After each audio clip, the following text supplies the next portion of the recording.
عبد الجواد السهلمي 45 سنة، أمين شرطة مصري يعمل في قوة قسم كرموز. عبد الجواد السهلمي أب البنتين وطفل ابن، فعنده من الأولاد 3. ألقى بهدومه الميري أو هدوم الشرطة وطلع على لوحة إعلانات كبيرة في سيدي جابر.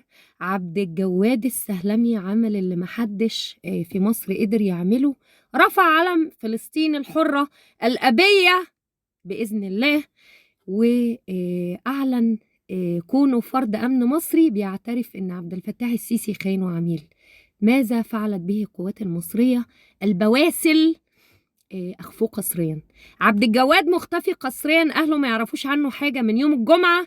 بنحمل قوات الأمن المصرية الإرهابية وقادة الميليشيات في مصر المنتمية لوزارة الداخلية الإرهابية المصرية سلامة وأمن وأمان المواطن المصري أمين الشرطة في قوة قسم شرطة كرموز عبد الجواد السهلمي.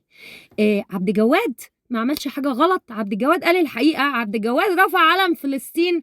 علم فلسطين هو شرف، هو عزة، هو نخوة، هو إنسانية إن أنت ترفعه. فلسطين هي دولة عربية، دولة مسلمة، وهتفضل دولة عربية مسلمة شئتم أم أبيتم يا رعاع السيسي، يا حسالة البشر، يا عالة على الإنسانية. رفع علم فلسطين مش جريمة. إن أنت تعلن إن عبد الفتاح السيسي خاين وجاسوس وعميل، دي قمة الوطنية. إن أنت تبعد عنه وتبعد عن إن أنت تكون مناصر له، لأن ده طاغية مجرم بايع أرض مصر وقاتل شعبها الحر الكريم ومرغ كرامتنا كمصريين في الطين وفي الوحل.